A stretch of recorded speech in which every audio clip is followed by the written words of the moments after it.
Hola,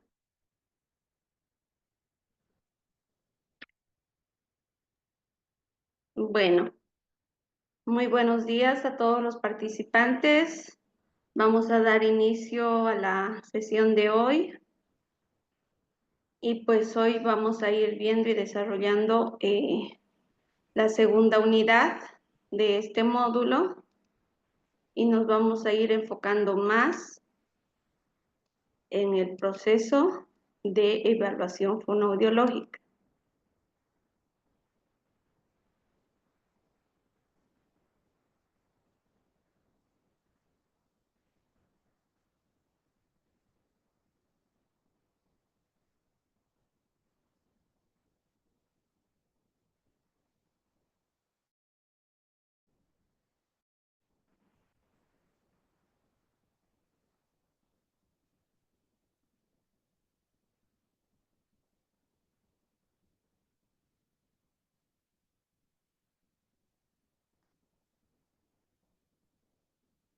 A ver.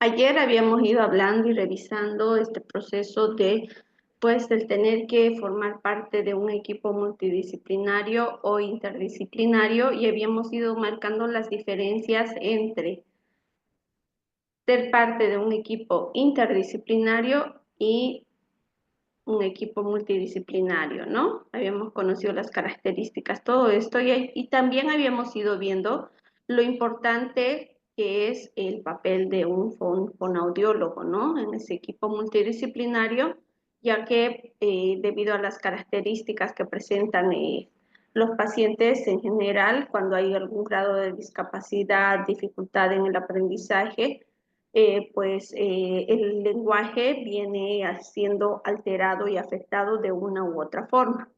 También habíamos ido resaltando la importancia que se tiene que en el trabajo de realizar una evaluación diagnóstica, ¿no? Que no solamente es una evaluación de un fonoaudiólogo, sino que tiene que partirse con la evaluación del psicólogo, psicopedagogo, fisioterapeuta eh, y diferentes otros profesionales, así como un neuropediatra, para poder llegar a un diagnóstico certero y a partir de ello hacer una intervención, ¿no? Habíamos visto también el rol que tiene el fonoaudiólogo en los centros de educación especial. Bueno, ahora vamos a ir viendo la unidad número 2, que es la evaluación en fonoaudiología, ¿sí? Entonces, es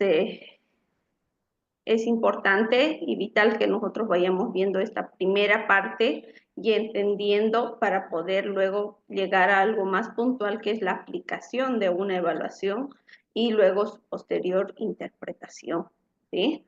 Entonces, no tengan pena cuando surja el momento, la duda, entonces levantan la manito con el icono y les voy a ceder la palabra, ¿sí? Vamos a empezar haciendo la conceptualización y definición de qué es la evaluación fonoaudiológica, ¿sí? Para hacer una evaluación fonoaudiológica, nosotros sabemos que toda evaluación es un proceso donde el profesional va a estar frente a frente con el paciente y lo va a poder examinar, observar, va a poder aplicar diferentes tipos de pruebas. Estas pueden ser de manera formal, que son con las pruebas o test estandarizados que ya se tienen, o puede ser con las pruebas informales, realizando preguntas, observando. eh, este proceso se va realizando de estas dos formas. Ustedes me dirán, ¿yo puedo hacer solamente de manera formal o informal? No.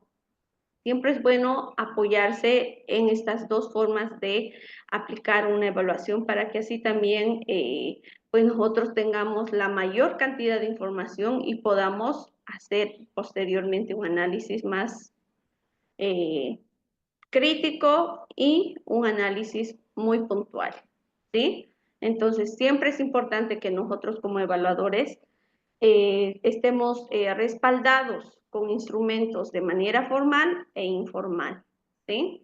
Para que así también ese diagnóstico sea más certero y tenga mayor evidencia, ¿sí?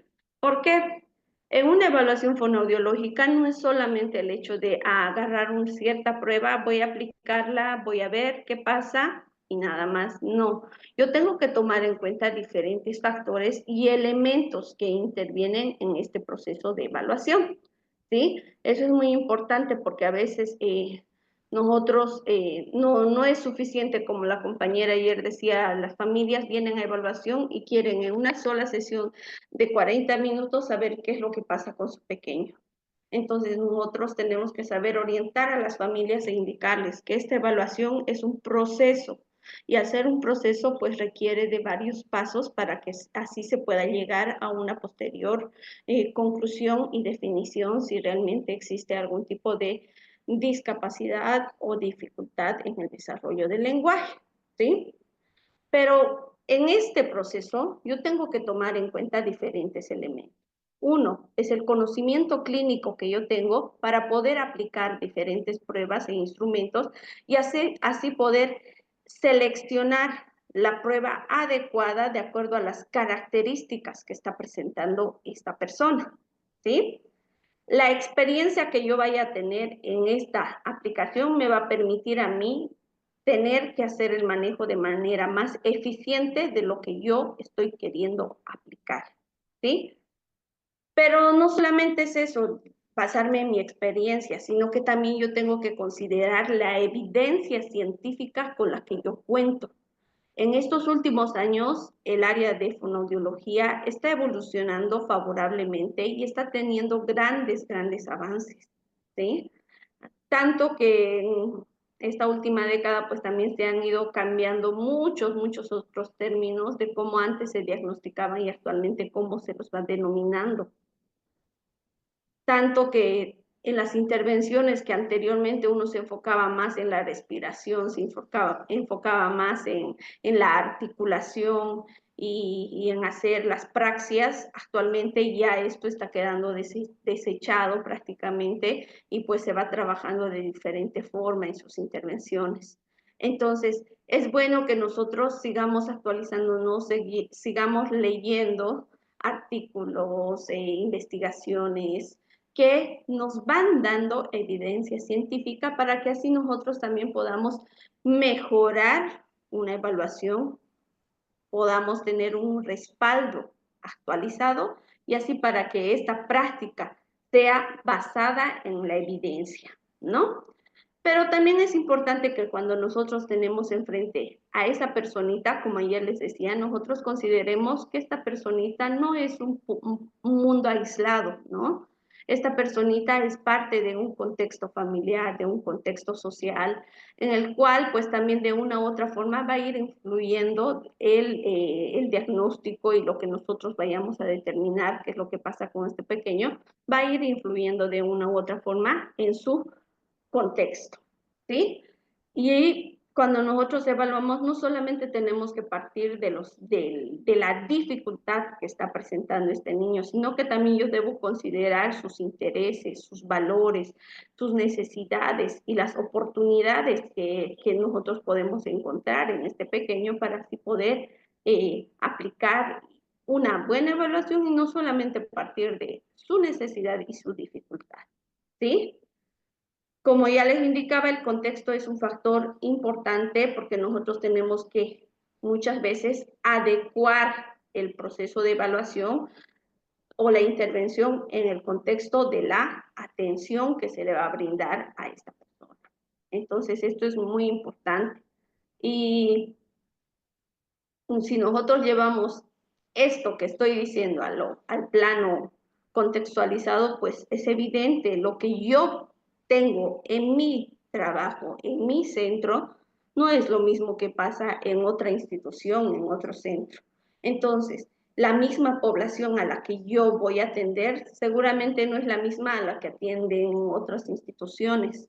Entonces yo tengo que adecuarme a mi población, tengo que también aprender a ser flexible, tengo que aprender a ser pues humilde en esta situación y el tener que aceptar que hay cambios, hay modificaciones que yo tengo que ir realizando y es importante que estemos considerando siempre este factor.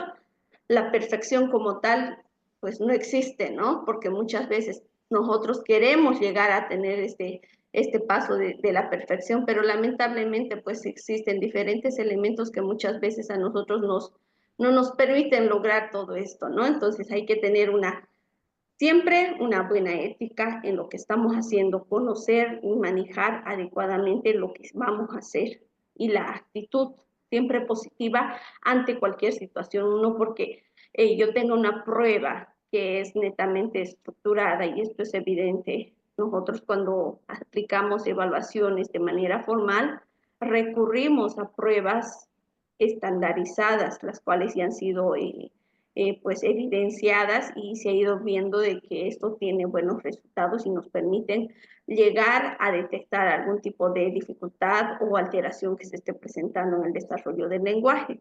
Pero también tengo que aprender a que muchas otras pruebas, pues lamentablemente en Bolivia no contamos actualmente con una prueba que sea netamente de Bolivia, y por esta gran diversidad que existe, entonces nosotros generalmente tomamos pruebas, pueden ser pruebas que son estandarizadas en España, en Perú, que últimamente sí se está teniendo un gran avance en el área de fonoaudiología, Chile, que lleva la batuta en esto de fonoaudiología, y Argentina, ¿no?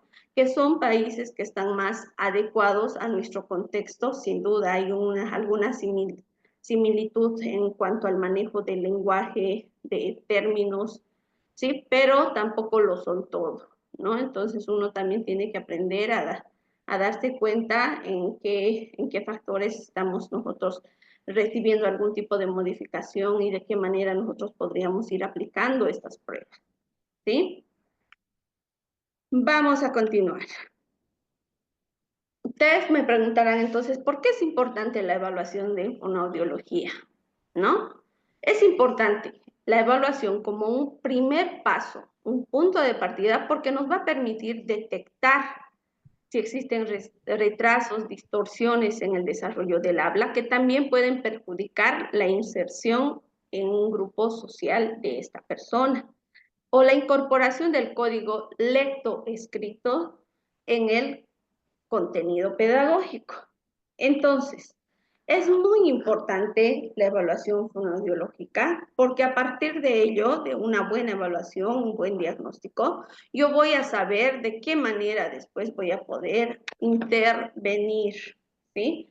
Si yo no tengo un buen diagnóstico, difícilmente voy a saber de qué forma tengo que intervenir o voy a estar haciendo una buena intervención. ¿Por qué? Porque no estoy conociendo cuáles son las bases, cuáles son las necesidades, intereses y las habilidades y actitudes que puede estar teniendo esta persona. Entonces, es importante que nosotros hagamos énfasis en ese aspecto, ¿sí? Porque si hay alguna alteración en el desarrollo de su lenguaje y del habla, entonces yo puedo ayudar y saber qué tipo de intervención voy a ir haciendo. Si presenta alguna alteración en el proceso de lectoescritura, si hay alguna dislalia, alguna disartría, entonces yo voy a saber cómo tengo que ir interviniendo, ¿no? También el objetivo de dichos exámenes es la detección y diagnóstico para poder elaborar un plan de intervención para especificar el tratamiento terapéutico, medir los cambios presentados en el paciente durante el proceso de intervención. Es muy importante que nosotros hacemos una evaluación, una detección, elaboramos a partir de ello un informe en lo cual se indica qué se está detectando y pues si el paciente quiere o en los centros de educación especial nosotros a partir de una evaluación sabemos que vamos a hacer una intervención. Entonces, si vamos a realizar la intervención, tenemos que hacer nuestro plan de intervención de acuerdo a ese diagnóstico. Y hay que también ir evaluando en el proceso de intervención, porque puede que muchas estrategias técnicas me estén resultando con un paciente y otras estrategias no me resulten con otro paciente. Entonces yo tengo que hacer los ajustes necesarios para poder ir modificando, ¿sí? Ese punto es muy importante porque muchas veces si nosotros no consideramos este aspecto, puede que no, al finalizar o no estemos teniendo o no estemos logrando alcanzar el objetivo propuesto en esta intervención y más al contrario se esté perdiendo solamente el tiempo, ¿no? Y sabemos que muchas veces el tiempo es un factor importante en nuestras intervenciones. Bueno, hemos hablado de la importancia de realizar el proceso de evaluación fonoaudiológica. ¿Alguien tiene alguna duda, alguna inquietud sobre este proceso? ¿Lo han entendido bien? Vamos, deditos arriba ahí con los iconos para saber si les quedó claro o necesitamos reforzar. Bien, Saraí. Voy a ir registrando la asistencia. Para mí la asistencia es muy importante y tiene cierta puntuación. Así es que es importante que estén atentos. ¿Sí? Bien, Carla Belén. No lo tengo. Carla Belén.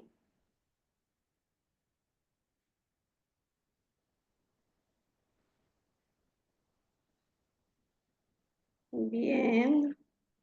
Profesora Rosario. Muy bien. Entonces, hasta ahí hemos ido viendo que es un proceso de evaluación en fonoaudiología. Pues sabemos que existen instrumentos formales e informales, ¿sí? Ahora, antes de hacer un desglose del proceso de evaluación, también vamos a hacer una revisión de la bibliografía, porque hablar de comunicación, lenguaje, habla, es muy complejo.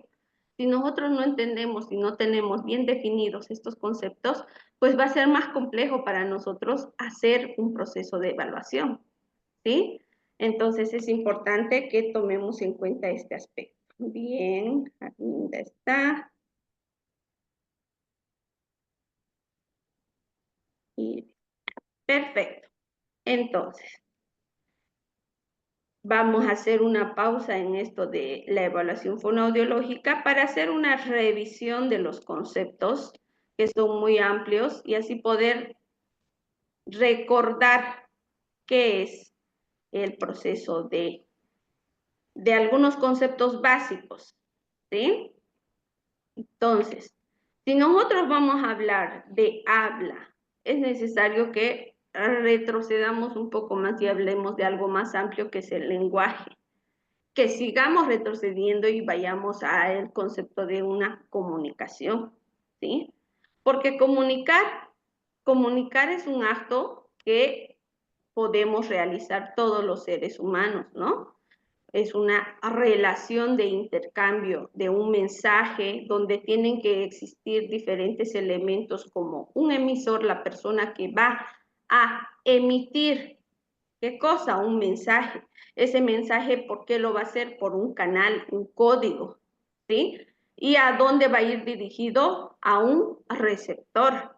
Entonces, el proceso de la comunicación sin duda requiere de diferentes elementos para poder desarrollarse. Y esta comunicación se va a dar con algún objetivo o fin en común que se tenga, ¿no? Entre las personas que están interactuando. Entonces, generalmente, para que esta comunicación se dé, se requiere de un código, un lenguaje, ¿sí?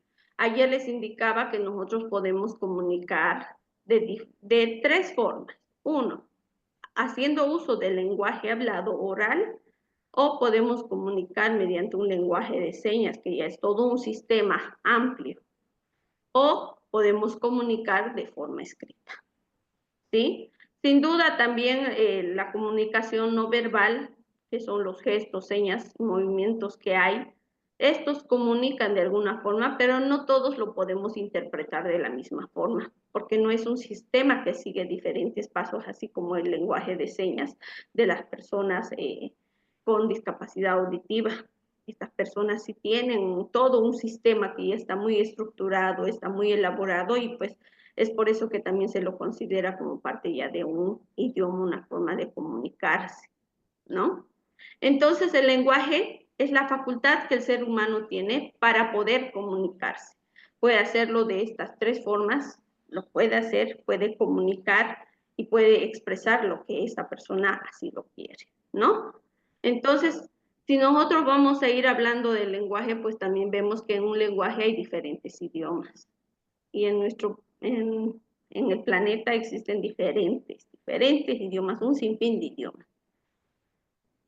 Sin ir tan lejos, nosotros podemos ver que en Bolivia existen diferentes idiomas de diferentes grupos o etnias culturales donde van desarrollando su comunicación a través de este uso del lenguaje nativo o originario que se tiene, ¿sí?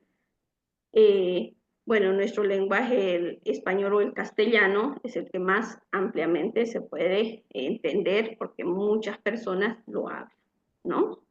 Y si nos vamos a ir al concepto del habla, pues el habla es la realización física del lenguaje y es más concreto, ¿bien?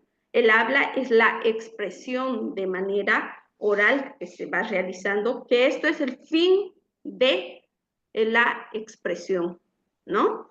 Pero ¿qué pasa? El habla no solamente se va a fijar en la parte motora o muscular para poder articular o tener que expresar el lenguaje, sino que el habla es el resultado de la complejidad de la relación en diferentes procesos, ¿sí? Para yo poder ahorita estar hablando y expresándoles lo que yo estoy conociendo a partir de este contenido, pues en mi cerebro están pasando diferentes conexiones donde yo estoy logrando recuperar la información para poder transmitir y expresarla mediante el habla, ¿no? Y estos procesos pueden ser neurolingüísticos, neurofisiológicos, neurosensoriales y neuromusculares, ¿sí?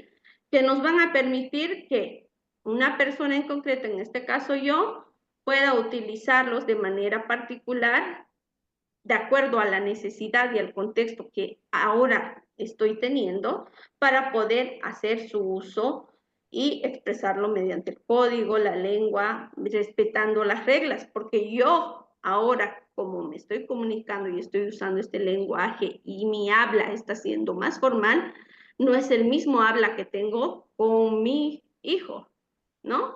Con mi hijo será un habla más afectiva o más cariñoso, o con mis colegas o con mis estudiantes. En diferentes contextos, el habla que yo voy a tener, pues va a ser también diferente de acuerdo al espacio en el que yo me esté desenvolviendo, ¿no?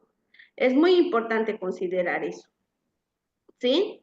Entonces, todo este proceso se va evidenciando durante la emisión de el habla, que es como el proceso final que se va desarrollando, ¿no? Es muy importante considerar esto y para que yo pueda hablar, influyen factores como lo afectivo, cognitivo, lo, lo social, todas estas situaciones influyen en esta habla, ¿no? Es importante considerar y conocer estos conceptos que estamos desarrollando, ¿sí? Si nosotros vamos a venir a hablar del lenguaje como un segundo nivel, porque primero está la comunicación, después nos venimos al lenguaje y finalmente el habla. Si nosotros vamos a ir viendo el lenguaje, podemos ir viendo que de acuerdo al contenido, la forma y el uso, este puede ser evaluado en diferentes niveles, ¿sí? De acuerdo al contenido que yo voy a desarrollar en este lenguaje, puede ser el semántico léxico. Es decir, por ejemplo, cuando nosotros hablamos de un lenguaje y decimos, dime nombres de animales, entonces ahí viene una secuencia de nombres de animales, eso es un contenido semántico, porque pertenece a un campo semántico todas las palabras o los nombres de animales que me están indicando, ¿no? Entonces, eso pertenece al contenido, que es lo que nosotros estamos indicando, ¿sí? Cuando nosotros aplicamos una evaluación y pedimos, y estamos haciendo la evaluación del campo semántico, entonces vamos viendo cuán acertada es el nombramiento de algunos objetos por el nombre que tienen estos objetos, ¿sí? Y esto pasa muy a menudo con los pequeños, porque cuando se va evaluando la parte semántica, muchas veces los pequeños, ¿qué pasa? Que conocen el objeto y muchas veces en vez de decir, ¿qué es eso? Dicen, ah, sirve para tomar el té, digamos, en el caso de una taza. ¿Qué es esto? En vez de decir taza, ellos dicen, sirve para tomar el té. Entonces, ellos lo están identificando por el uso que se da y no por el nombre, campo semántico, que es muy importante que ellos sepan identificar. Y cuando no hay esto, entonces nosotros ya vamos a ir viendo qué es lo que pasa, ¿sí? El lenguaje, por su forma, es el habla, como yo lo voy a ir estructurando y voy a ir usándolo, ¿sí? Y en este aspecto nosotros vamos viendo y haciendo el análisis de la morfosintaxis. ¿Qué es la morfosintaxis? Es la estructuración de frases, oraciones que yo voy haciendo para poder comunicarlos de manera coherente, ¿sí? Es decir, que cuando una persona está comunicando algo, tiene que hacer uso adecuado de los artículos, los sustantivos, los verbos, todos estos elementos conllevan a el lenguaje, ¿sí? Y el uso pragmático, la entonación que yo le voy a dar a esto, de acuerdo al contexto, a la situación, al momento en el cual yo estoy usando el lenguaje, ¿sí? Muchas veces, y este aspecto está más alterado en niños con autismo, porque muchas veces parece que ese lenguaje es tan plano o en algunos casos ni siquiera hay un lenguaje oral, y cuando lo hay, pues es de manera tan plana que no hay una entonación adecuada de acuerdo a la situación, ¿no? Entonces, esto también se va evaluando si es que estuviera alterado en alguna situación. ¿Hasta ahí vamos bien?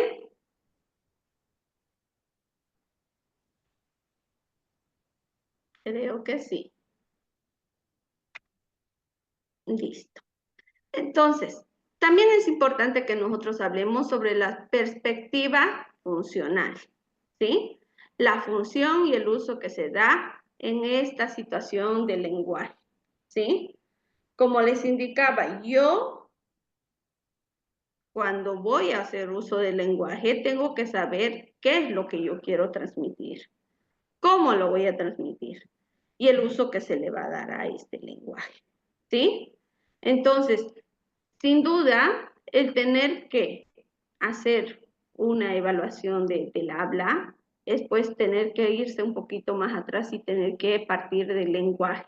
Y en el lenguaje sabemos que existen diferentes procesos que intervienen para que este proceso como tal se vaya dando y vaya a poder, a lograr comunicar algo, ¿no? Y ese algo sea entendible.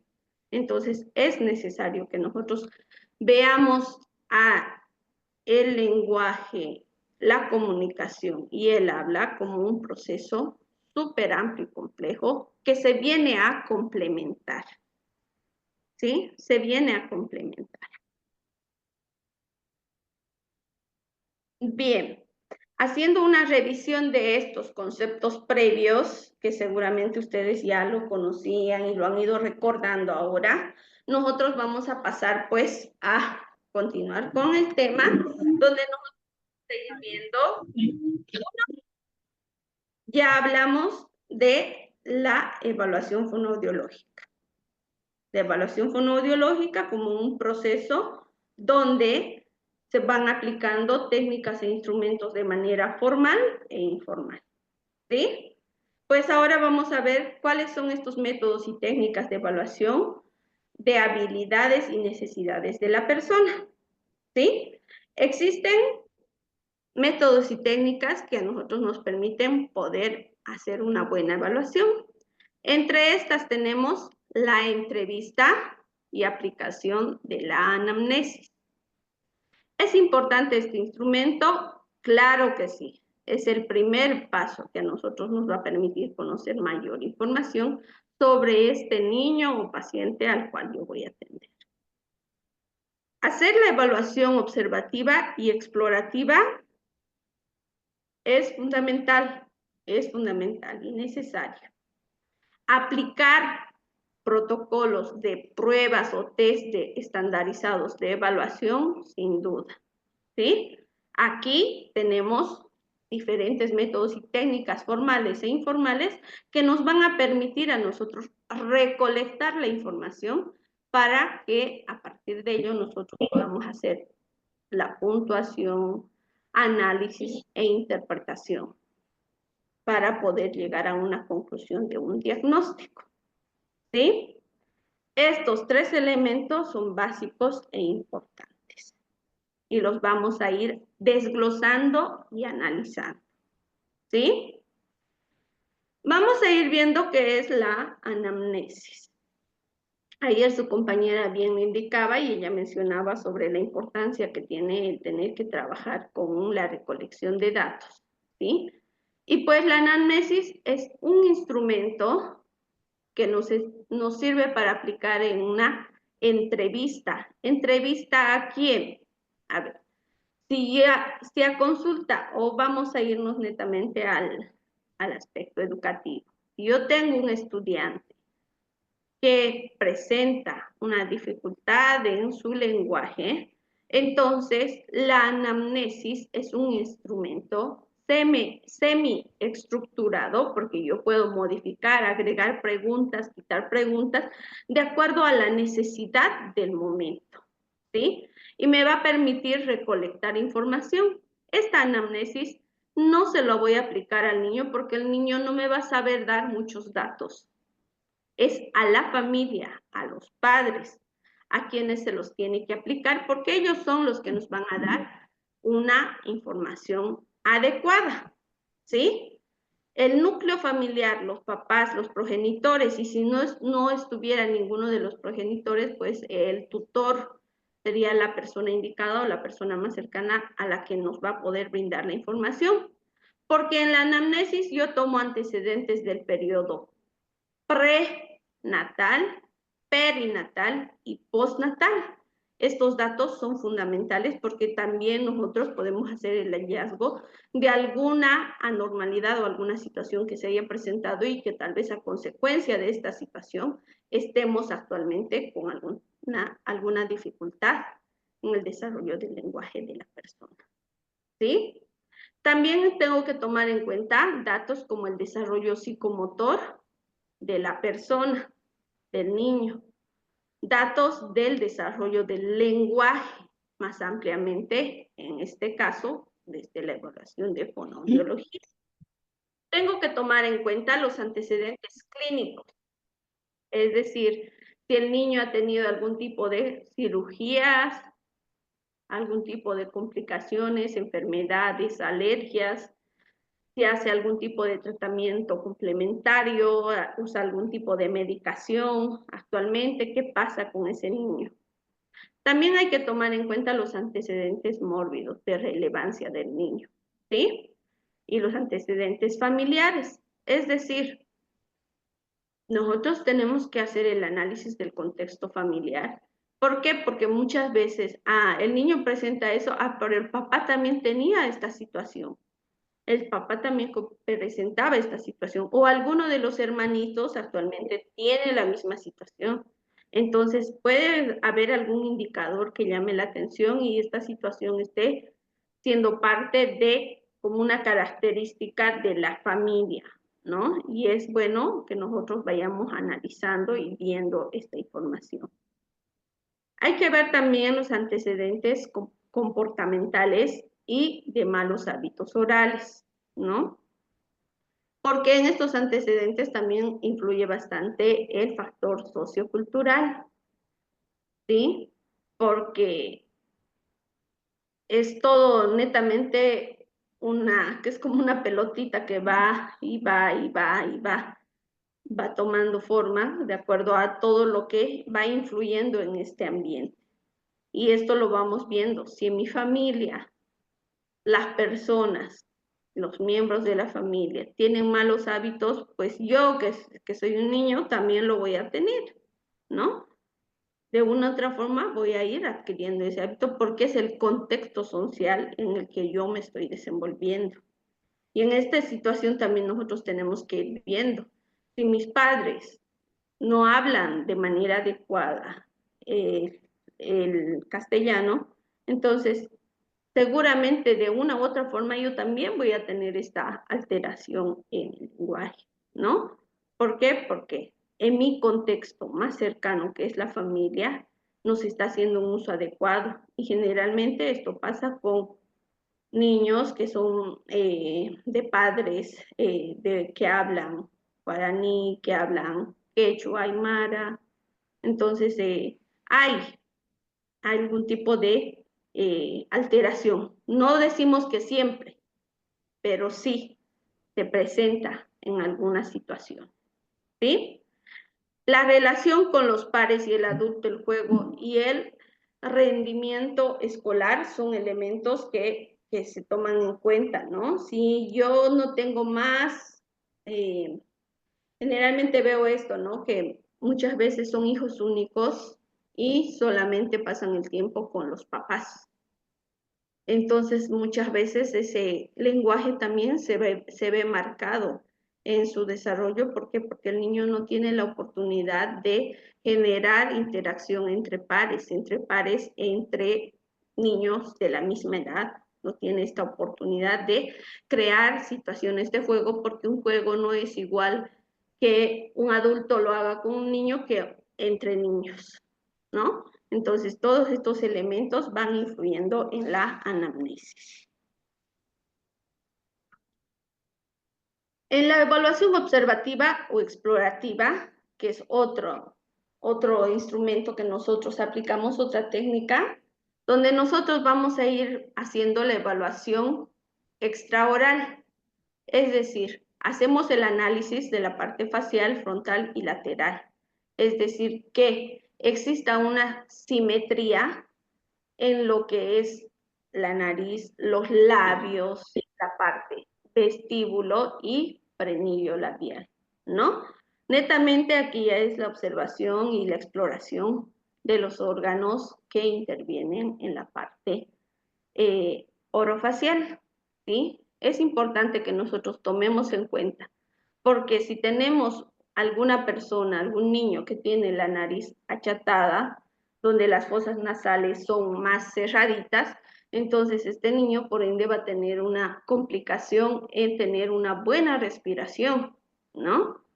Y al tener o al estarse viendo afectada la respiración, pues también esto va a tener ciertas consecuencias.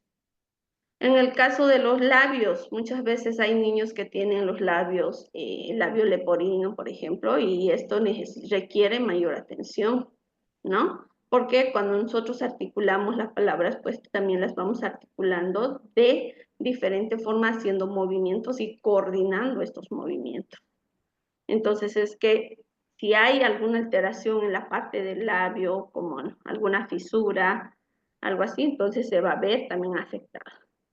En cuanto a los frenillos también de una u otra forma vienen a afectar la articulación de algunos fonemas, ¿no? El frenillo labial, el labio superior, cuando a veces el labio está muy pegadito a la encía superior. Entonces, cuando nosotros articulamos algunos sonidos o fonemas, pues también se va a ver afectado. ¿Por qué? Porque el movimiento va a ser limitado. O cuando tenemos un frenillo sublingual, donde la lengua está muy limitada porque hay una telita que detiene ahí en la parte inferior de nuestro maxilar, entonces también se va a ver afectado esto, ¿sí? Esos aspectos hay que observarlos porque ya desde Si existe una alteración, algo así, entonces, por ende, va a haber eh, una limitación en este aspecto. ¿Sí? Hacemos una evaluación extraoral de la parte exterior y también hacemos una evaluación intraoral desde la parte interna. La lengua, si hay un buen movimiento de la lengua, una coordinación, por ejemplo, y en esto vienen muchas veces lo que nosotros hacemos, que saque la lengua, que toque un lado, otro lado del labio, que toque hacia arriba del labio superior, todo eso, ¿no? El frenillo sublingual, lo que hace rato les decía, el paladar alto, que muchas veces muchos niños tienen un paladar alto y muy arqueado, entonces lo cual no les permite a ellos llegar a tener el contacto, la lengua con el paladar y muchos fonemas no se emiten de manera adecuada. El maxilar, cuán importante es ver cómo está este movimiento del maxilar, ¿no? Y también la dentición, dentadura y la oclusión. La dentición, ¿por qué? Porque cuando no hay una buena dentadura y todas las piezas dentales no están presentes, pues también va a afectar de una u otra forma en la articulación y el movimiento que se vaya a tener, ¿no? Y cómo estos estén posicionados también. Es muy importante. Esos aspectos van influyendo y van tomando, son parte de este análisis y evaluación que se debe realizar. Generalmente, desde mi experiencia, cuando yo hago el análisis de este aspecto y veo que hay algo más que está alterado y que muchas veces está y se nota en la emisión de los sonidos, entonces muchas veces yo como no soy fonoaudióloga de formación, no soy licenciada en formación en fonoaudiología. Entonces yo prefiero hacer una derivación al fonoaudiólogo porque veo que hay una alteración física más presente ahí, ¿no? Y hay una alteración que está más afectada. Entonces yo necesito hacer una derivación a un fonoaudiólogo y el fonoaudiólogo pues ya conoce otras técnicas más puntuales y específicas, conoce ¿Como la otras uva? para poder hacer una intervención más adecuada. ¿Sí? Entonces, con esta observación y este análisis, entonces yo puedo hacer una derivación también. ¿Sí? Y ya La naranja, ¿cómo? en la evaluación funcional, nosotros vamos a ir viendo de qué manera se va realizando ¿Como la esa naranja? evaluación.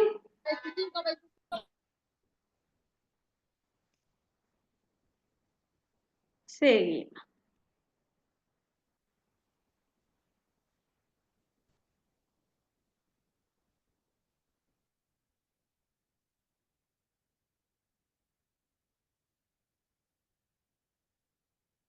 Entonces, en la evaluación observativa o exploración de forma más funcional, es cuando nosotros vamos a ir viendo cómo esta persona se va desenvolviendo en diferentes factores. Empezamos desde una buena succión. Cuando son pequeñitos y vienen evaluación, pues entonces también se va viendo este factor de una buena succión, ¿no?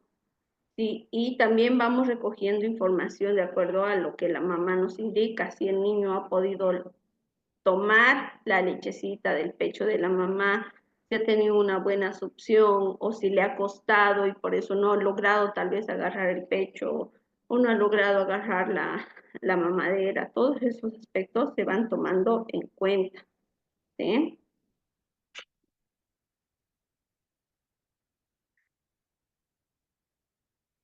A ver.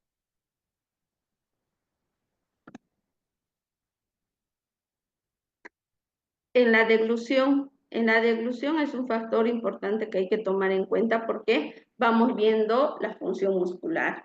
La deglución, la masticación de los alimentos y como yo después hago el proceso de deglutir, ¿no? Porque cuando hay algún tipo de alteración también esto va a ser un marcador y un indicador para poder nosotros indicar si hay algún tipo de alteración en este proceso, ¿no? Hay que hacer una evaluación de la masticación, cómo mastica el niño cuando se está alimentando, mastica con la boca abierta, con la boca cerrada, si hace los movimientos ascenso y descenso, o tal vez no está haciendo una buena coordinación de este movimiento. Hay que ver también cómo está esa respiración, la postura, el tipo, el modo, cómo hace, si hace una buena respiración y hace que infle el diafragma, no o no lo hace una respiración muy corta, acelerada, lenta. Todos estos factores se van evaluando en la evaluación observativa y o de exploración. ¿Sí?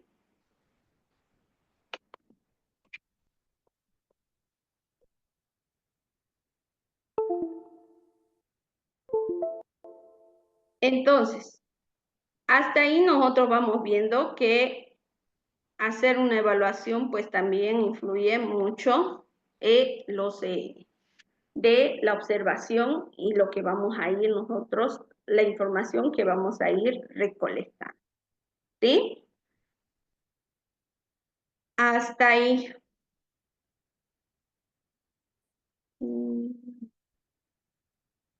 ¿Hasta ahí surge alguna duda, alguna pregunta? ¿Queda claro? Sí, licenciada, el- son esos factores importantes, ¿no? Aparte del contexto sociocultural en los que tienen, ¿no? Porque eso puede ser un factor externo, ¿no? Así es. Vale, gracias. Bien, Carla. Así es. Entonces, son todos estos elementos que nosotros cuando vamos a hacer una evaluación tenemos que considerarlos, ¿sí? ¿Qué pasa? Que muchas veces, y es bueno reconocer cuando uno a veces no tiene todo el conocimiento y no sabe qué es lo que pasa, pero ya tiene una idea, es bueno hacer la derivación a el profesional indicado para que así se haga un buen diagnóstico, ¿sí? ¿Qué pasa muchas veces? Nosotros sabemos porque estamos escuchando que el niño no está hablando bien. Ah, no habla bien. Pero ¿por qué no está hablando bien? El llegar a detectar el porqué de la situación, a nosotros nos va a poder permitir después hacer una buena intervención porque sabemos en qué tenemos que ir trabajando, ¿sí? Es importante ese aspecto. Yo les había hablado de la anamnesis, que es la recolección de información, y a continuación yo les voy a mostrar un modelo y un formato de anamnesis. Y también se los voy a compartir en la plataforma y voy a pedir que les compartan en el grupo, porque vamos ahora a hacer el análisis de estos puntos y a partir de ello vamos a poder hacer la interpretación. ¿Sí? A ver, en el chat, reviso el chat porque vi que algo me han escrito. Una consulta. Sobre el frenillo sublingual y frenillo labial, ¿es lo mismo? Ah, ya. No, no es lo mismo. ¿Sí? El frenillo sublingual es el que se presenta entre la lengua y el maxilar o la parte inferior. Está dentro, ¿sí? Este se presenta entre la lengua y la parte inferior, dentro, ¿no? Y el frenillo labial es el que se presenta, puede ser labial superior o labial inferior, se presenta por fuera, fuera de los dientes, entre la encía y el labio, ¿sí? No es lo mismo, son diferentes, ¿sí? Entonces puede ser con el labio inferior o con el labio superior, ¿sí? Hasta ahí espero haberle aclarado. Muchas veces, bien, Rosario, muchas veces este factor va influyendo y ya en este caso, si nosotros detectamos esto y vemos que está muy marcado, lo que hacemos es derivar a un especialista, un médico especialista en la parte orofacial. Ahorita me acuerdo el nombre del especialista. claro, el maxilofacial. Este es el profesional que hace la cirugía si así se llegara a requerir. Pero hay otros que no están muy marcados y que pueden ser muy funcionales porque para esto también existen niveles, ¿sí? Entonces, si no está muy marcado, entonces no influye mucho y se va trabajando ese proceso. Y en otros casos que requieren cirugía, y a partir de esta cirugía también después se va haciendo la rehabilitación para que pueda usarlo de manera más funcional. ¿Sí? Muy bien, hasta ahí vamos bien. Estamos aclarando muchas cositas.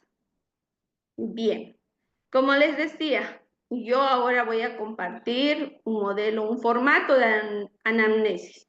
Como les decía, la anamnesis es un instrumento semiestructurado, es decir, que yo puedo hacer algunas modificaciones de acuerdo al interés que tenga en el momento en el cual estoy evaluando, porque no es lo mismo que yo esté haciendo una evaluación a un niño que tiene dificultad en la articulación de algún fonema que a un niño que esté presentando algunos problemas en la masticación y deglución. Yo tengo que ampliar esta información.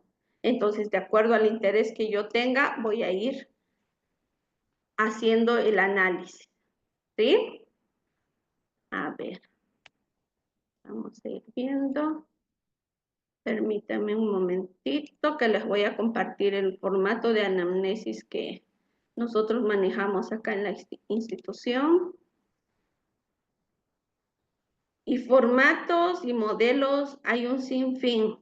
Si ustedes se van al internet y buscan formato de anamnesis, lo encuentran así, un sinfín. Y generalmente nosotros manejamos un formato y este formato vamos complementándolo de acuerdo al área en el cual se va a ir evaluando también, ¿no? A ver, a ver.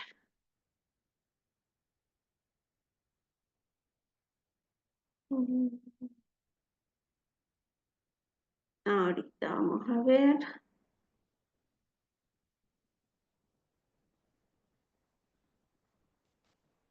Muy bien.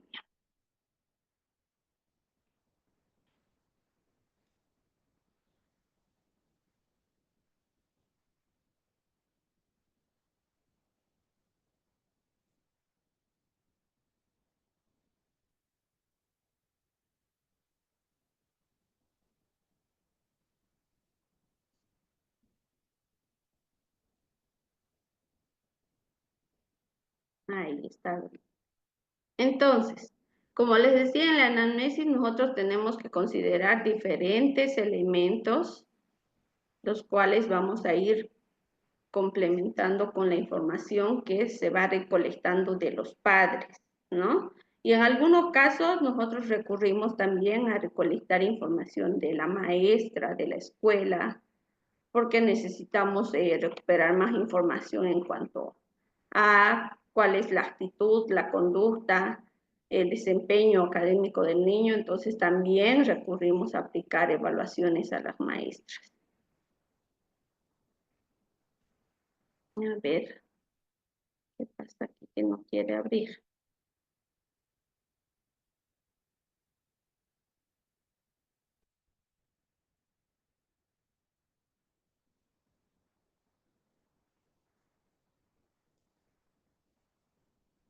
Ahora sí.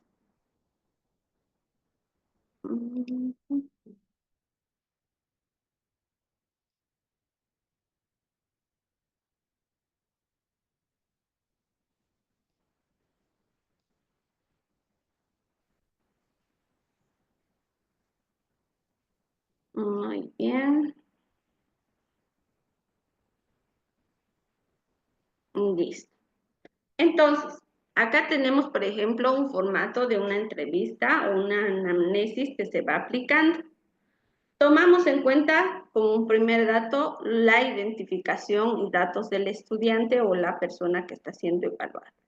El nombre completo, el sexo, su fecha de nacimiento es muy importante porque a partir de ello nosotros vamos a poder determinar la edad en años y en algunas pruebas, cuando aplicamos, nos piden la edad en meses.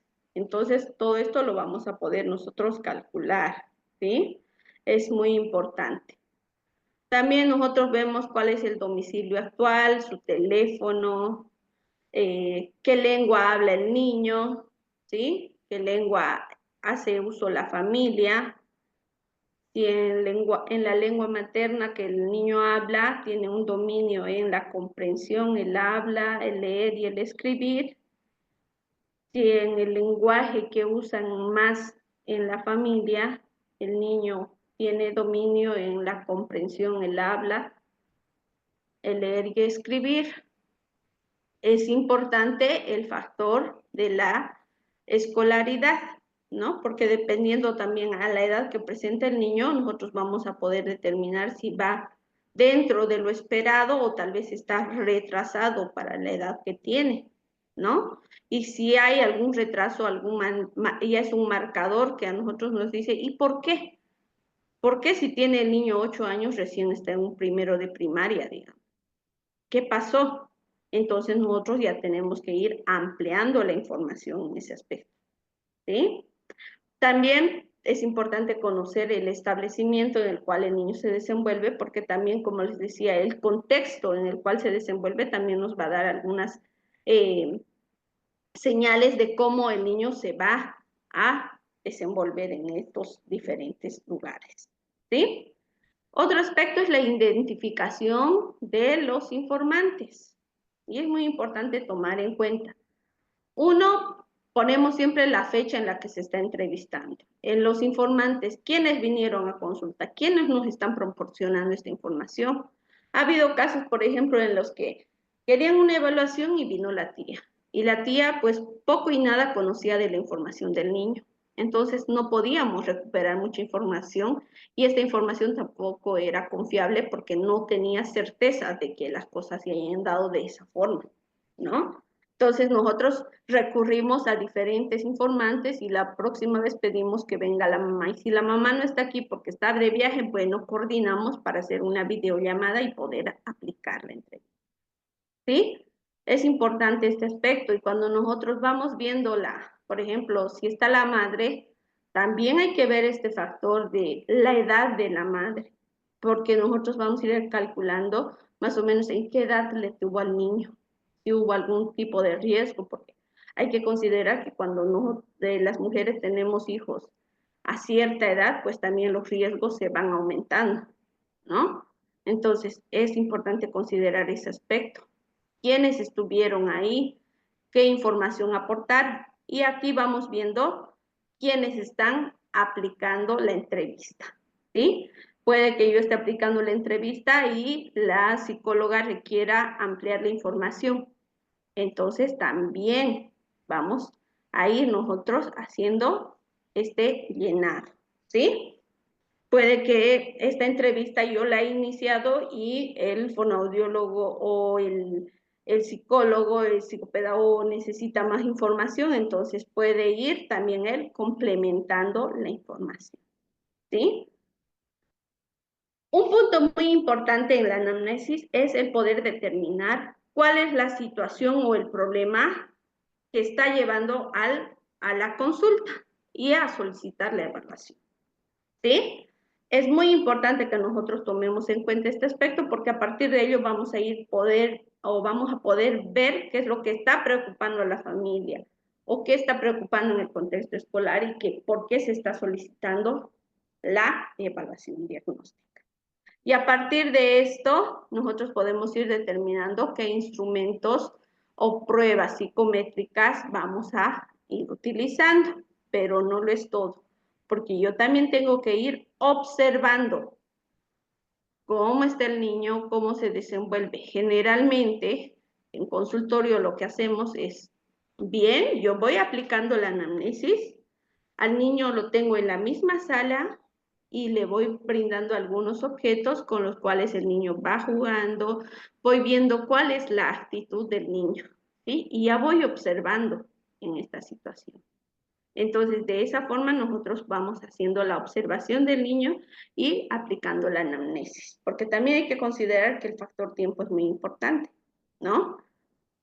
Una vez definido el problema, nosotros podemos pasar a ver los antecedentes relativos al desarrollo y a la salud del estudiante. Es importante considerar esto porque nosotros tenemos que ver si hay algunos otros antecedentes previos, ¿sí? Si previamente ha recibido atención por el fisioterapeuta, por el fonoaudiólogo, neurólogo, si ha tenido estudios, si ha tenido alguna atención por un psicopedagogo, qué tipo de atención ha tenido, si hay algún tipo de informe, todo esto. Por eso es que a la familia se le dice, si usted ha hecho algo previamente, tráigalo, vamos a ir viendo y haciendo el análisis, ¿sí? Es muy importante esta información previa porque así nosotros no vamos a partir de cero, porque partir de cero es el tener que arrancar nuevamente con una evaluación. Claro, la evaluación se tiene que hacer, porque no es lo mismo que se haya hecho una evaluación hace 2 años y que se haga nuevamente una evaluación, sin duda, pero ya tenemos algunos antecedentes ahí que nosotros podemos ir recolectando, ¿sí? Ahora, es importante considerar qué pasó en el primer año de vida del niño. Y aquí ya partimos desde el tipo de parto que tuvo la madre. Si fue normal por cesárea, cuánto pesó el niño cuando nació, cuál fue su talla, si hubo alguna complicación relevante en el parto, si tuvo necesidad de ir a la incubadora, por qué, si el niño lloró después de nacer, o tuvo que recibir alguna ayuda. Todos estos aspectos es importante. Si hubo algún sufrimiento fetal, y ahí ya vamos indagando nosotros, ¿no? También vamos viendo las señales, si durante los 2 primeros meses de vida el niño o niña ha presentado desnutrición, obesidad, fiebres, convulsiones, si ha necesitado estar hospitalizado, por qué motivo, si ha tenido algún traumatismo, intoxicación, enfermedad respiratoria, asma, si hay alguna otra complicación más. Todo eso vamos recolectando esa información porque todo esto de una u otra forma va a afectar en su evolución, ¿sí? Porque muchas veces nosotros creemos que esa información no es importante y relevante. Y cuando recogemos esta información vamos viendo, pero sí hubo esto, entonces seguramente hubo algún tipo de afectación, alteración, que al niño no le permitió seguir un neurodesarrollo típico. Puede ser, ¿no? Entonces ahí ya vamos viendo algunas características. El control de los niños es importante. Nosotros generalmente preguntamos hace cuánto tiempo hizo su último control, por qué situación, y si no lo hizo, bueno, mamá tiene que ir a hacer un control del niño para ver si el niño está bien, está dentro del peso, el tamaño esperado para su edad, si tiene todas las vacunas, todo este aspecto es importante, ¿sí? Entonces, cuando nosotros le mandamos a hacer consulta, le decimos, vaya, hágalo pesar, hágalo revisar, que el pediatra lo revise bien a ese niño para saber que todo va bien en cuanto a lo físico y al desarrollo esperado. Entonces, nos vamos a la parte del desarrollo sensorio-motriz, ¿sí?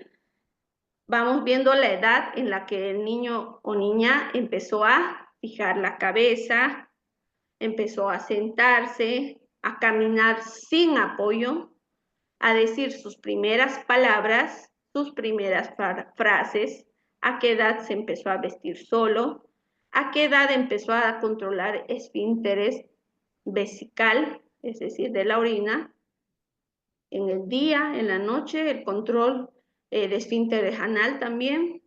Entonces, todos esos aspectos. Y si no lo ha desarrollado todavía hasta los 4 años, entonces también es un indicador, porque un niño a esa edad ya debería tener un buen control. Y nosotros vamos recolectando ese tipo de información. Vamos viendo también en su actividad motora general cómo se aprecia, si es normal, es activo, es hiporeactivo, hipoactivo, ¿no? O hiperactivo, perdón.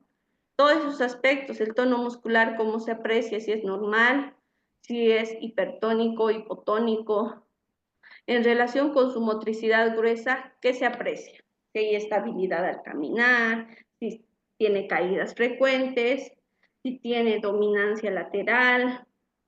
En relación a su motricidad fina, si el niño tiene un buen agarre, insarte, prensión, dibuja, tiene un agarre en pinza, si escribe, grafica algo, ¿ve? De acuerdo, todos estos aspectos es importante tomarlos en cuenta de acuerdo a los indicadores del neurodesarrollo.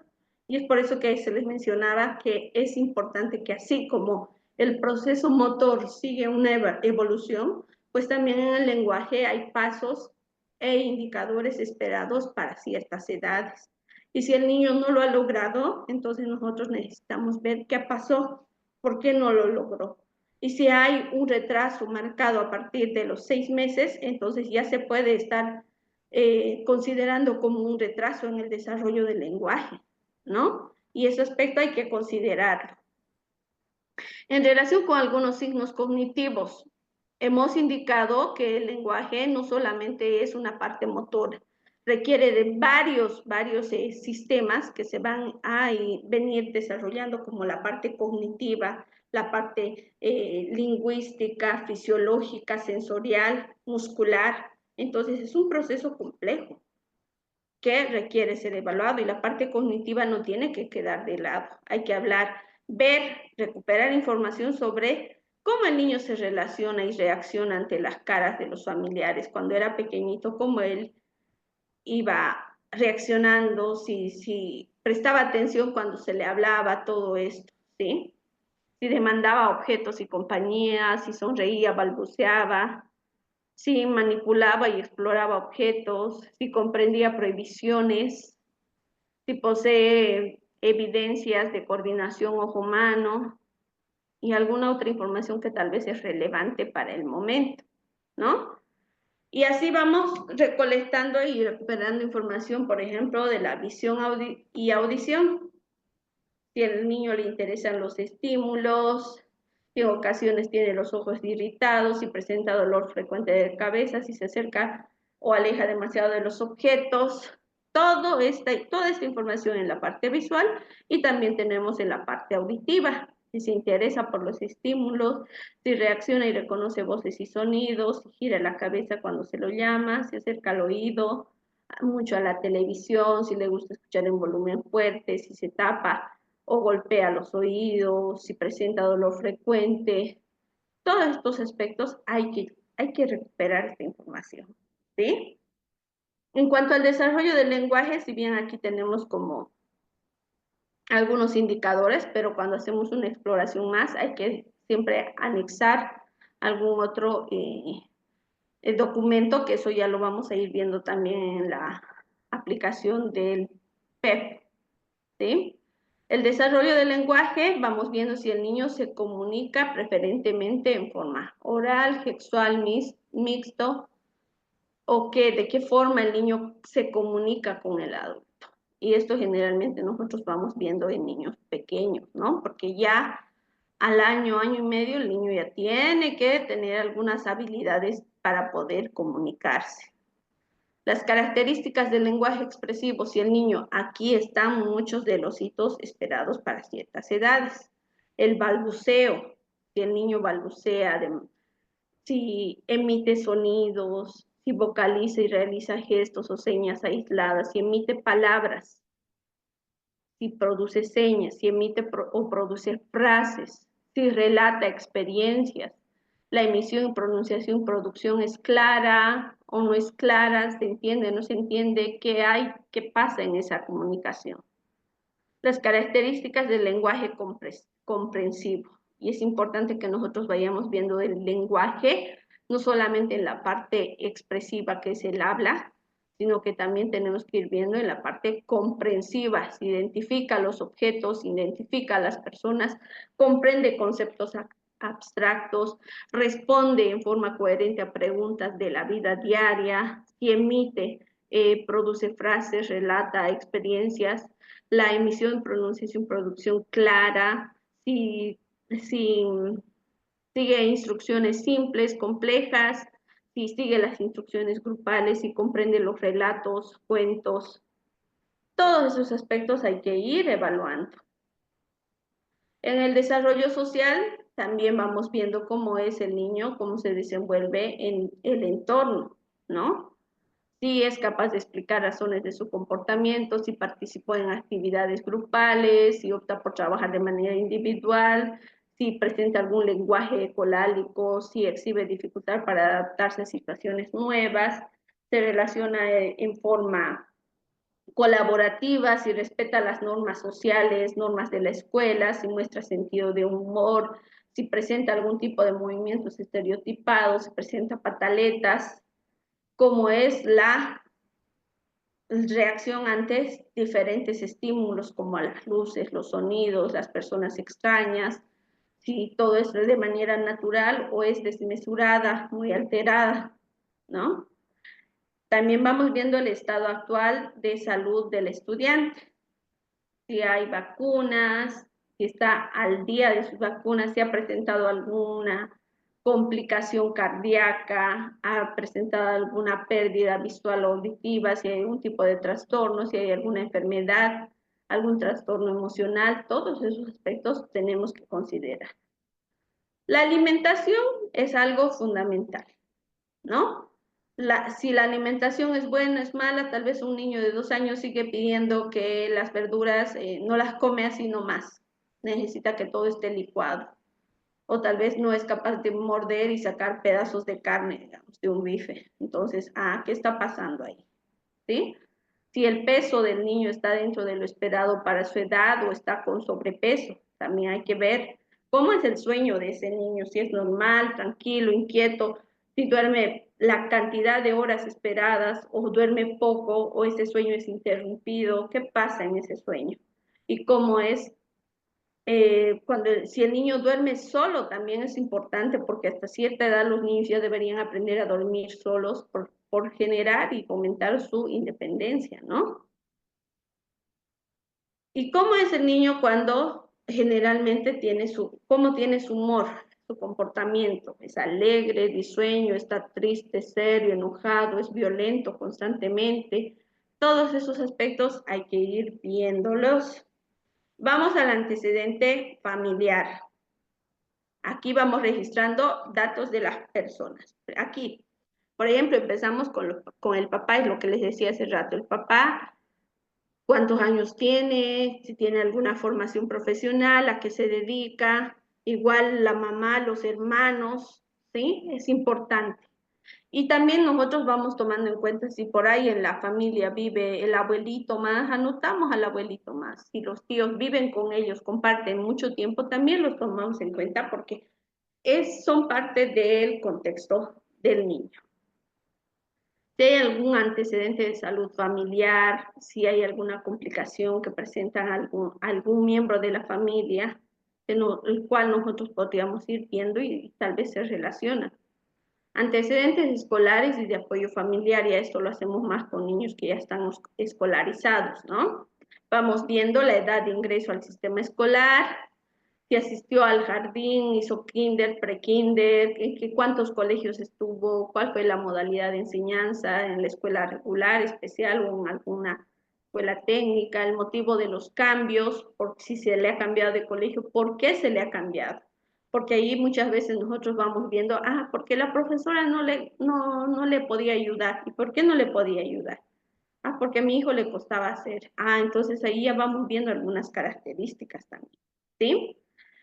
Si ha repetido el curso, por qué motivo, en qué curso, cuál es la situación actual del niño, en qué curso está, si está presentando dificultad en el aprendizaje, si asiste con agrado a la escuela, le gusta ir, no le gusta ir, si asiste regularmente, si tiene dificultad para participar en algunas actividades, si la conducta es disruptiva, si tiene amigos en la escuela, si hay apoyo de la familia en la escuela, cuál es la actitud y la expectativa que tiene la familia sobre el rendimiento escolar de ese niño, es satisfactorio, insatisfactorio, ¿por qué?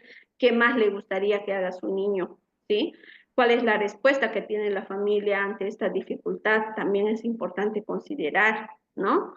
Y quiénes pueden apoyar en el proceso, tal vez muchas veces, y en esto muchas veces es solamente un miembro de la familia, la mamá que se dedica a ayudar al niño y es la única que carga con todo este trabajo y el papá o los hermanos mayores, bien, gracias. Entonces también es bueno que nosotros hagamos que todos se involucren en este proceso, ¿sí? Si el ambiente en el cual el niño puede trabajar tiene un espacio para hacer netamente sus tareas o no lo tiene, usan una sola mesa para comer, para hacer las tareas, para hacer todo ahí, todos esos aspectos es importante. Si el lugar donde el niño trabaja es un lugar adaptado, es un espacio adecuado o tal vez no es un espacio donde esté tranquilo, relajado, donde pueda desenvolverse mejor. Y así vamos ampliando la información, ¿sí? ¿Es amplia una anamnesis? Sí, generalmente me toma entre 35 a 40 minutos el aplicar esta prueba. Si es que no tengo que ampliar en algún campo, porque a veces vamos y vamos y resulta que se nos pasó el tiempo en la aplicación. Yo les voy a compartir este modelo de anamnesis porque uno de sus trabajitos de ustedes de esta semana es el tener que aplicar una anamnesis a cualquier familia, ¿sí? Entonces, hasta ahí, uy, me he extendido por demás. Hasta ahí quedó claro. ¿Hay alguna duda sobre la anamnesis?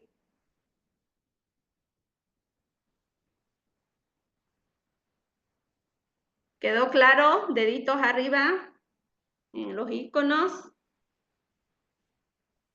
Buen día, Licen. Esa tarea que nos va a dar, ¿hay que mandárselo al grupo o a su personal o subirlo? Voy a pedir que en la plataforma me habiliten para que así ustedes pueden subirlo como foto o como documento, ¿sí? Pero yo quiero que ustedes lo apliquen, porque yo les estoy explicando y seguramente cuando ustedes vayan aplicando van a surgir muchas dudas. Y en esta práctica, ustedes la siguiente sesión seguramente van a decir, esto no entendí cómo era, ¿no? Entonces ahí vamos a poder aclarar y ustedes ya no solamente van a tener el conocimiento teórico, sino que ya van a tener la práctica y la experiencia, ¿sí? Entonces yo voy a pedir que en plataforma, por favor, me habiliten para que ustedes suban esta tareita. ¿Listo?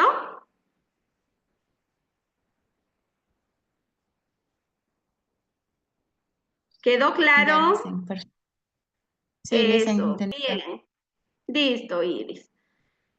Bien, me alegra que esté claro. Eso se aplica, sí, se puede aplicar a niños pequeños porque nosotros vamos viendo algunos antecedentes. En algunos otros datos no los vamos a poder llenar tal vez porque, por ejemplo, un niño pequeño no tiene todavía escolaridad, entonces no pasa nada, ¿sí? Esto se puede aplicar en educación especial, en educación regular, en cualquier tipo de persona que así requiera un tipo de evaluación, ¿sí? Eso es importante. Ustedes pueden seleccionar al niño y aplicarlo con los familiares. Esta es una práctica, pueden aplicarlo con su sobrino, con sus hermanos, ¿sí? No tengan pena, esta es una práctica nada más que nosotros vamos a ir viendo. Lo que me interesa es que ustedes apliquen, ¿sí? Es bueno equivocarse en el proceso de aprendizaje, pero cuando ya estamos nosotros ejecutando en la práctica, en el trabajo, ahí sí no, ya no nos podemos equivocar, ¿no? Porque esto también tiene grandes consecuencias después. ¿Listo? Muy bien. Son las 11:27. Nos damos 5 minutitos para estirarnos, tomar agüita, respirar. Y a las 11:33, bueno, 35, iniciamos. ¿Listo? Vamos. Al descanso, 11:35, iniciamos.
Volvemos a la clase. Vamos a continuar. Muy bien. Entonces, estábamos hablando sobre los instrumentos, métodos y técnicas que nosotros aplicamos en una evaluación. Y uno de esos es el anamnesis, que es un instrumento semiestructurado que nos permite recolectar información del niño. También tenemos la evaluación observativa o exploratoria y tenemos la evaluación o la aplicación de test o pruebas estandarizadas, ¿sí? Estas pruebas estandarizadas ya están previamente elaboradas, aprobadas, para que puedan ser aplicadas, ¿sí? Cumplen con los requisitos para que estas puedan ser aplicadas y se pueda considerar a partir de esto para un diagnóstico, ¿sí? Estas pruebas tienen pautas de cotejo de parámetros universales del desarrollo del lenguaje, cumplen con estos parámetros esperados para ciertas edades en el desarrollo del lenguaje, ¿sí? Hay un sinfín de pruebas. Hay muchas pruebas en nuestro idioma, en inglés, en otros idiomas, pero nosotros pues nos vamos viendo las pruebas que se van adaptando mejor al contexto en nuestro país. Y entre estas tenemos el test de Quirós, que es una prueba que nos permite evaluar a niños pequeños, el test de Melgar, las pruebas del PLON-R, que es una prueba que se puede aplicar en niños de 3, 4, 5 hasta 6 años, la prueba del ITPA, que igual es para aplicar en niños de entre 4 años arriba, creo, si no me equivoco, y el PEP, que es una prueba de evaluación fonética fonológica, que también últimamente está pues siendo utilizada y es muy, muy buena y completa para poder diagnosticar en cuanto a la fonética y la fonología, ¿sí? Esas son algunas pruebas. Yo les digo, hay un sinfín de pruebas. Hay muchas pruebas que uno puede aplicar y generalmente para aprenderlas a manejar, pues también uno puede tomar algunos cursos que los ofrecen por internet. Si uno quiere perfeccionar en algún instrumento de evaluación, adelante, uno puede hacer esta formación para poder aplicar y utilizar de manera adecuada estas pruebas, ¿sí? La aplicación de protocolos, test o pruebas estandarizados muchas veces nos permiten hacer a nosotros en el área de fonoaudiología la evaluación del habla, ¿sí? Para analizar todos los rasgos distintivos de los fonemas, puntos, modos y funciones de acuerdo a las cuerdas vocales y el volumen. Identificación de las distorsiones, sustituciones, omisiones que se realicen cuando están emitiendo alguna palabra, por ejemplo, ¿no? Y esto nosotros podemos ir identificando. En la evaluación del lenguaje podemos ver en un contexto más de juego lúdico cuál es el interés del niño, si se adapta, si responde a diferentes instrucciones que se le presentan, ¿sí? Si hay un registro audiovisual, si el niño presta atención y nos da una respuesta acertada a lo que se le está solicitando, si está desarrollado tanto el aspecto comprensivo y expresivo en todos sus niveles del lenguaje, ¿no? Hay que ver ese aspecto porque no solamente es lo expresivo el habla, sino que también hay que ver si nos comprende, porque si no hay una comprensión también puede estar presentando algún tipo de trastorno en específico en el desarrollo del lenguaje. Muy bien. Antes de continuar con los instrumentos que se van utilizando, siempre para poder detectar si hay algún tipo de alteración, nosotros tenemos que partir de tener que conocer cuáles son estos hitos esperados para el desarrollo de un niño en ciertas edades. Y vamos a hacer la revisión de estos conceptos básicos muy por encima porque necesitamos detallarlos más y para esto yo les voy a compartir un librito que hay ahí, Semillas del lenguaje, creo que es, si no me equivoco. Y les voy a compartir este libro para que ustedes puedan ampliar estos conceptos y puedan también, pues, empaparse de todo esto que es el desarrollo del lenguaje, ¿ya? El lenguaje en su comunicación no verbal, pues generalmente se da en los niños más pequeños desde llanto, gritos, manifestaciones de placer o desagrado. En la comunicación preverbal hay un ejercicio vocálico primitivo de cuando están las ecolalias, la repetición de sílabas, el balbuceo y la imitación de sonidos, ¿no? Esto ya es en sus niveles más básicos. Y ya tenemos después la comunicación verbal, cuando el niño empieza a decir sus primeras palabras, cuando empieza a decir las palabras relacionándolas, ya no sueltas, y empieza con sus frases hasta llegar a estructurar oraciones, ¿no? Entonces, vamos evolucionando en el desarrollo del lenguaje. Y por eso es que es importante que nosotros veamos cada etapa desde en qué edades se va presentando, ¿sí? Por ejemplo, la etapa prelingüística. Esta etapa se desarrolla durante el primer año de vida, ¿sí?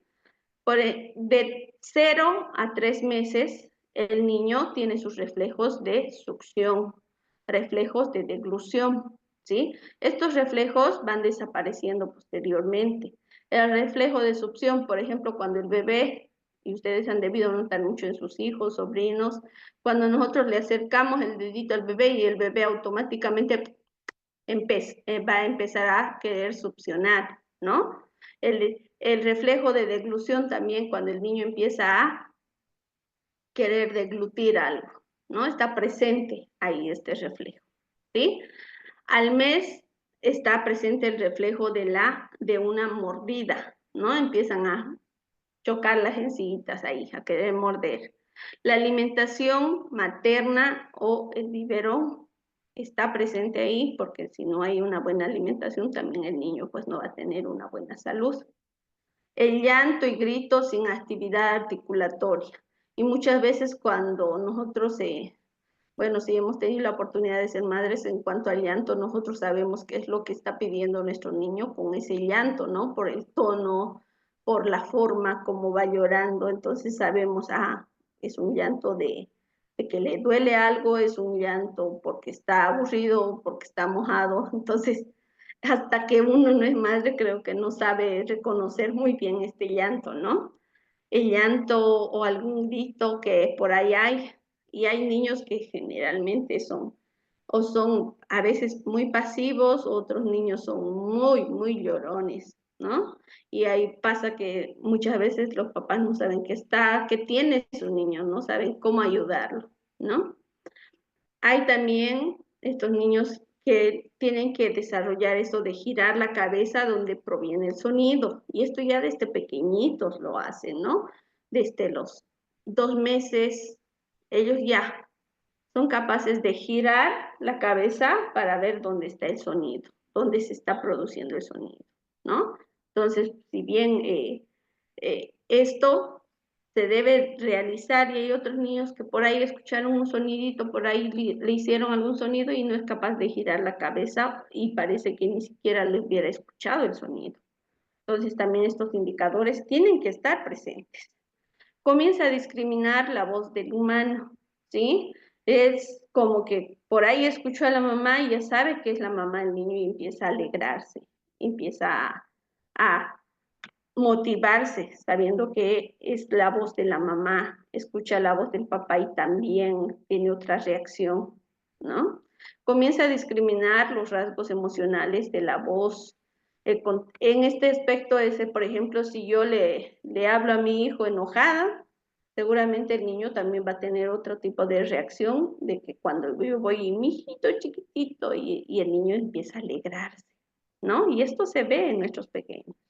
El contacto ocular con acompañamiento vocálico. Esto es muy importante. El contacto ocular es un hito y un indicador muy importante cuando un niño presenta trastorno del espectro autismo, por ejemplo, ¿no?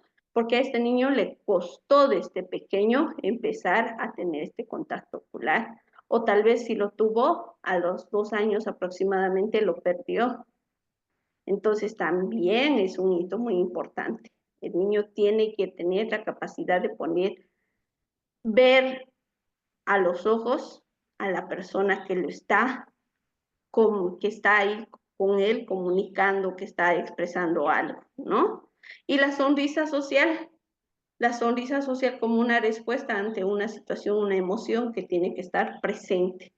Estos son algunos indicadores que tienen que estar presentes de 0 a 3 meses. De 3 a 6 meses tiene que estar presente la succión que continúa la deglución voluntaria. Esto ya es más voluntaria, ya no es por un reflejo, ¿no? Tienen que estar ya de manera voluntaria. El inicio de las primeras papillas, que generalmente son al finalizar los 6 meses más o menos, que empiezan, sí, a los 6 meses, al inicio de los 6 meses empezamos a alterar o al tener que dar papilla, leche, ya no solamente la alimentación de líquidos, ahora ya vienen también sólidos, ¿no? Cierta forma de gritos que, por ejemplo, corresponden a malestares y otros a bienestar. Ya nosotros sabemos que si algo no le gustó, el niño va a gritar de una forma, va incluso a hacer un llanto diferente, le empiezan los gorjeos, los arrullos y juegos vocálicos, ¿no? Incluso ahí ya empiezan con ta, ta, ta, ta, ta, na, na, na, na, na. Ah, mi hijo ya habla. No, no está hablando. No está diciendo algo para comunicar. Está empezando a explorar y a emitir sonidos que están dentro de lo esperado para la edad que tiene. ¿Sí? Entonces ahí ya empiezan los niños a tener sonido. Miren, entre los 3 a 6 meses el niño ya tiene que estar empezando a decir algunos sonidos. Y si no lo hace y no hay nada de esto, pues a nosotros ya nos va a empezar a preocupar a esta edad que el niño no esté desarrollando en los niveles esperados para el lenguaje. De 6 a 9 meses, a los 6 meses hay un control de labios, ¿sí? El niño ya no babea. Generalmente cuando son pequeñitos no tienen un control de la salivación y empiezan a babear. Pero a los 6 meses el niño ya tendría que tener un control y tendría que, cuando tiene exceso de saliva, empezar a deglutir, ¿no? Y ya, pasar la saliva, entonces no tiene que tener más babeo. A los 7 meses el niño mastica los sólidos en pequeños trozos. Ahí es donde nosotros empezamos a darle trocitos buenos trozos de carnecita para que el niño empiece a disfrutar de eso, ¿no? Permanencia de la mamadera, en este caso sí, el niño toma más la leche en mamadera, aunque sigue lactando también, ¿no? Comienza a avanzar hacia un objeto y lo desliza con el gesto. Es decir, el niño quiere algo y empieza a querer acercarse a ese objeto, ¿sí? Gran importancia de la gestualidad, ya tiene mayor comunicación no verbal usando gestos. Comienza a comprender el sí y el no. Miren, a esta edad el niño ya empieza a entender sí y no. Como que ya empieza a conocer cuál es un límite, ¿no? Discrimina sonidos vinculados a situaciones conocidas. Por ejemplo, escucha que sonó la puerta, sabe que tal vez alguien está llegando. Si escuchó ladrar al perro, sabe que el perro está por ahí cerca. Ya empieza a discriminar los sonidos y a diferenciar. Comprensión inicial de su nombre. Por eso es importante que a los niños se les empiece a decir por su nombre, no, mi bebé, no, tiene su nombre ese niño. Hay que empezar a decirle su nombre para que empiece a familiarizarse con su nombre. El silabeo de sílabas labiales como ma, ba, pa, ¿sí? Pero este silabeo tampoco es con una intención comunicativa todavía. Solamente es un silabeo con la exploración de diferentes fonemas articulados, lo cual llega a producir sílabas. Juega con intensidad y modulación de sonidos, ¿sí? Entonces va ma, ma, ma, pa, pa, pa, pe, pe, pe. Empieza ya el niño a tener mayor producción de sonido. De 9 a 12 meses, el niño ya es capaz de poder alimentarse con cosas sólidas y variadas, ¿sí? Ya empieza a tener una gran variedad de alimentos, los acepta. Comprende y responde a su nombre. Y una respuesta es el tener que dirigir la cabeza a lo que, si alguien me dijo, Zulma, y yo dirigí mi cabeza, ¿sí? Sé quién me está hablando y sé que se están refiriendo a mí. El niño de esa edad ya sabe. Comprende el sí, no, en gestos y en expresión corporal. Presenta parloteo, ¿no? El parloteo es cuando empiezan, ya, eso. Según ellos nos comunicaron y nos indicaron algo, pero ya hay esta intención, ¿sí? También presenta monosílabos y empieza a decir sus primeras palabras. Pa, ¿sí? Teta, agua, pan, dame, que generalmente son las primeras palabras que empiezan a decir los pequeños. También hay una significación de hola, adiós, ven, upa, esas cositas que son importantes. Reconoce las voces de los familiares. Ese aspecto es importante, ¿sí? Entonces, de 0 a 12 meses, también ya se puede ir evaluando si el niño está dentro de lo esperado para la edad, ¿sí? ¿Con qué podemos ir evaluando nosotros? Con el test de Quirós. El test de Quirós es una prueba que está elaborada para aplicar a niños de 0 a 12 meses, ¿sí? Esta prueba tiene diferentes materiales con los cuales se tienen que contar. Esta prueba también tiene diferentes aplicaciones de acuerdo a la edad en la que está el niño, ¿sí? Podemos ir evaluando, por ejemplo, tengo un niño que tiene 7 meses. Entonces yo voy a empezar a ver, desde el primer mes, ¿el niño hizo esto en el primer mes? ¿Sí?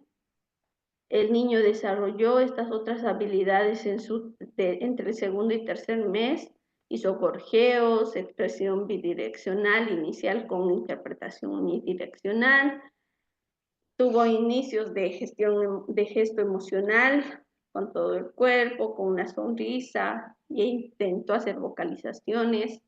Y así yo voy a ir evaluando hasta los 7 meses, entre 4 a 8 meses. Entonces en este indicador yo me voy a ir deteniendo. No voy a seguir avanzando porque no ha logrado todavía llegar a esa edad del niño, ¿sí? Y yo voy a ir viendo algunos patrones patológicos, por ejemplo, el habla precoz, los gestos pobres, si hay una detección en la emisión fónica, si hay alguna alteración en la parte expresiva, comprensiva, todos esos aspectos ya se pueden ir evaluando en niños pequeños, ¿sí? Y si yo veo que hay algún tipo de alteración, entonces tenemos que ir viendo también cómo podemos ir favoreciendo ese desarrollo del lenguaje, ¿sí? Por ejemplo, hablar más despacio, con más pausas, y estas son más largas, ¿sí?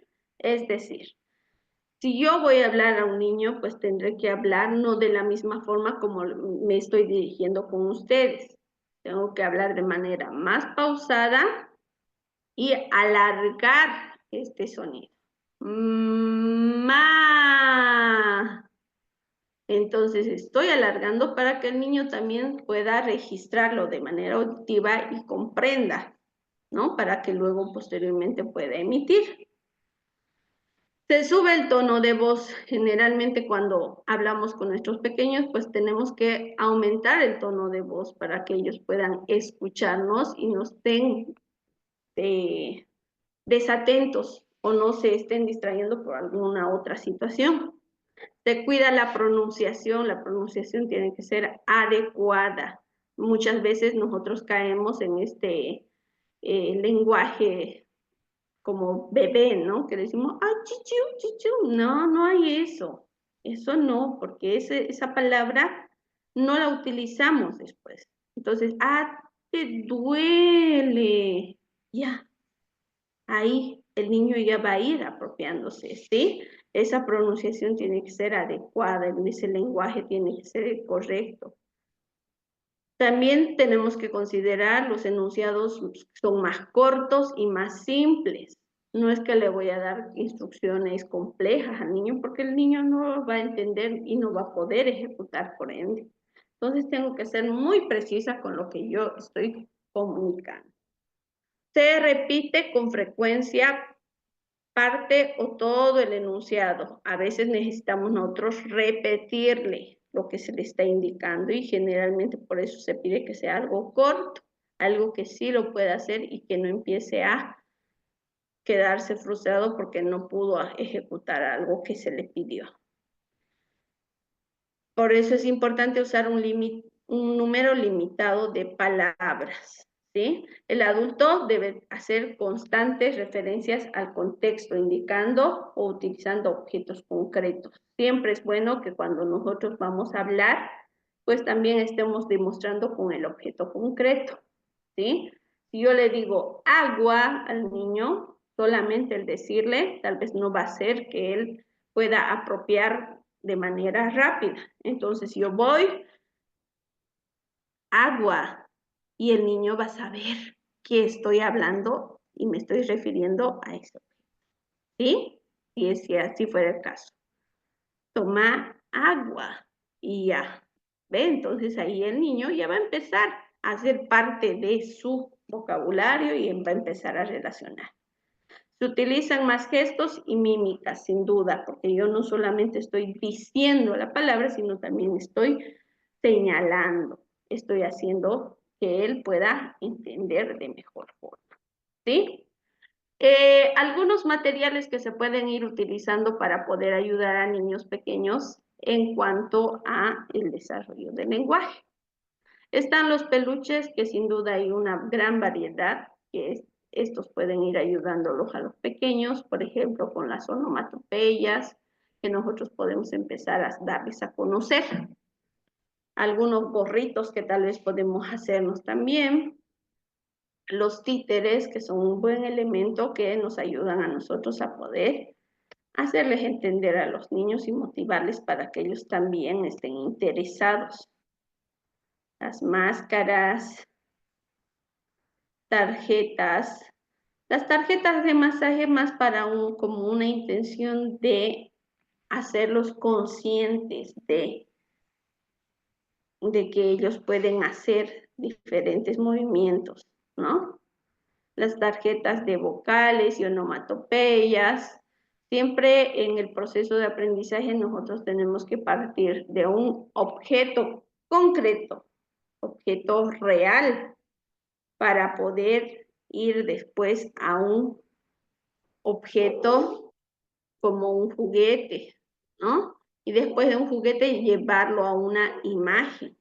Y después de una imagen recién vamos a llevar a una palabra. Entonces es un proceso. Y para pequeños, pues nos vamos a ir limitando en objetos concretos y reales, que es lo más recomendado. Concretos, reales de su contexto, para que así los pueda entender de mejor forma. Las cajitas de soplo, que también podemos hacer como parte de una actividad, pero que no lo es todo. ¿Sí? Muchas gracias. Con eso estamos nosotros hoy logrando concluir esta primera parte. La siguiente sesión vamos a continuar con una segunda parte porque estamos viendo una evaluación para niños de 0 a 12 meses, ¿sí? Si tienen alguna duda y quieren empaparse un poquito más sobre esta prueba, en las redes está el test de Quirós, ¿sí? ¿Alguna duda hasta aquí? ¿Quedó claro? ¿Les pareció interesante? A ver, quiero escucharlas. Saraí, ¿algo para comentar tal vez? Licen, buenas tardes. No, en lo personal, la verdad me han gustado ambas clases que vamos llevando con usted, bien claras, hasta su mismo material bien didáctico, todo bien, Listen, bien comprendido, simple también la forma en la que usted transmite la información clara, cosa que hace más fácil comprender, pues, ¿no? Gracias, Saray. Vamos a ver, Rosario Beatriz, si no puede activar su audio, escriban en el chat. Ya, no hay problema, yo lo voy a leer. Vamos, Iris Sánchez, ¿vamos bien? ¿Alguna duda?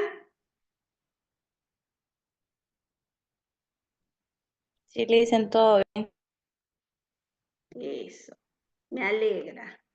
Vamos.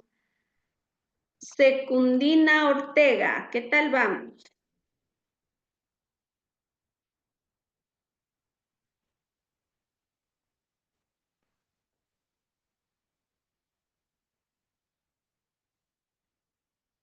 Ya. Arminda dice que vamos bien. Listo. A ver, vamos a ver aquí. Perfecto. Entonces, ¿cuál es la tareita para el otro fin de semana? Yo voy a mandarles, ahorita voy a coordinar con el técnico para que así les mande en el grupo la anamnesis. También voy a pedir que en la plataforma me habiliten pues para que ustedes puedan subir su anamnesis llenada, ¿sí? Una anamnesis. Tienen que aplicar a un niño, a una familia de un niño, ¿sí? No importa si es familiar, no importa si es un niño de la escuela, no importa. Lo que yo quiero es que ustedes puedan recolectar y sepan aplicar estos instrumentos. ¿Listo? Ustedes aplican, pueden sacarle fotito a lo que han hecho, pueden mandar en formato Word, como ustedes quieran, pero yo lo quiero en la plataforma, ¿sí? Ese es uno de los trabajos que vamos a realizar. ¿Listo? Espero que, pues también les indicaba, ahora hemos visto el desarrollo del lenguaje hasta el primer año y la siguiente sesión vamos a seguir ampliando un poquito más, pero también les voy a compartir un libro que es muy interesante y es muy actualizado, entonces el cual nos va bien mostrando los indicadores y los mitos del desarrollo del lenguaje también, ¿sí? Y la siguiente sesión lo vamos a comentar. ¿Listo?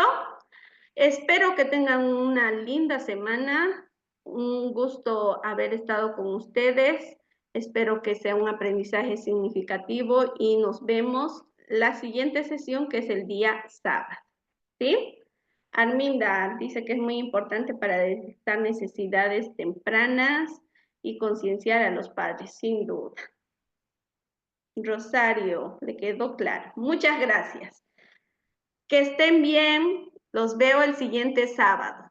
Hasta luego.